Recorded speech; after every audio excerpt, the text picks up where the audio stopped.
I didn't even sync it up. What am I doing? It's day 3 of Halloween, and I thought I'd take it a bit easier today. I'll watch a short film. I'll watch something that's probably not insanely scary. And I made a mistake. I think I just watched the scariest thing I've ever seen in my life.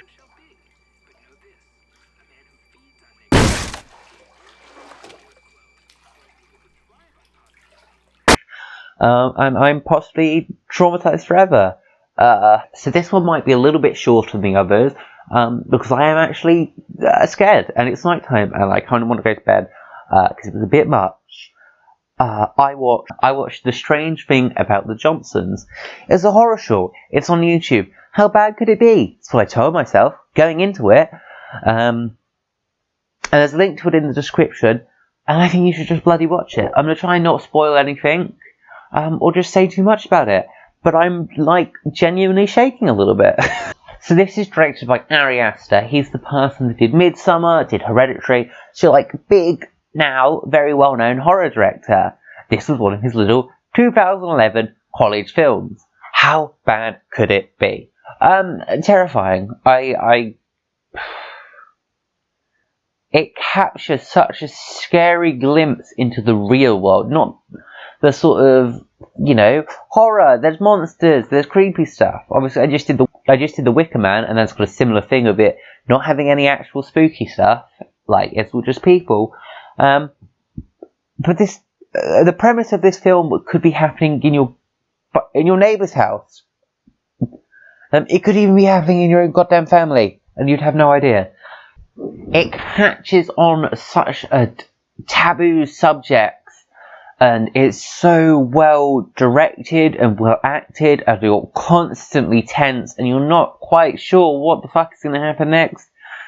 I don't think I ever knew what was going to happen next, and it just got spookier and spookier and scarier and scarier, until the credits started rolling. But big warning, you know, trigger warning, it does contain some, like, mature themes. You know, make sure if you do have any sort of things, you look them up before you watch it. But yeah, I don't know, I'm truly, like, almost speechless at this film. Bloody hell, it's 20 minutes long, and it will scare the living shit out of you. A bit more like spoilers from this bit, but it's themed around sexual abuse and it being, like, covered up, and everyone wanting, you know, you want to protect your loved ones, you don't want to ruin someone's reputation. All of these very real world, like, things people think. The gaslighting abuser and trying to make it seem like it's all the victim's fault, and it's just a bit much. And it's got that classic, and it's role reversal. It's not quite what you expect for a film. It has, from the beginning, it's messing with your expectations, and it just gets weirder and weirder and weirder and weirder. Yeah, I think this is going to be a shorter one. Because I'm still reeling from what I watched, and also I'm spooked out to all hell. Genuinely, this may be the scariest thing I've ever seen. It just felt so real. It, like, yeah, I don't know. I'm fully taken aback.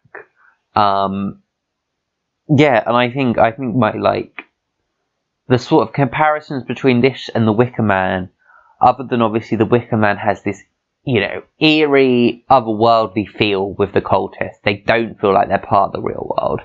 And this very much does. And there isn't any creepy music. There isn't any creepy singing. It's not constantly being like, oh, what's going on? What's going on? You know what's going on, and it's fucked. And there's a link in the description. If you think you can stomach a proper horror film, and you've got 20 minutes, God, give it a watch. And that's bloody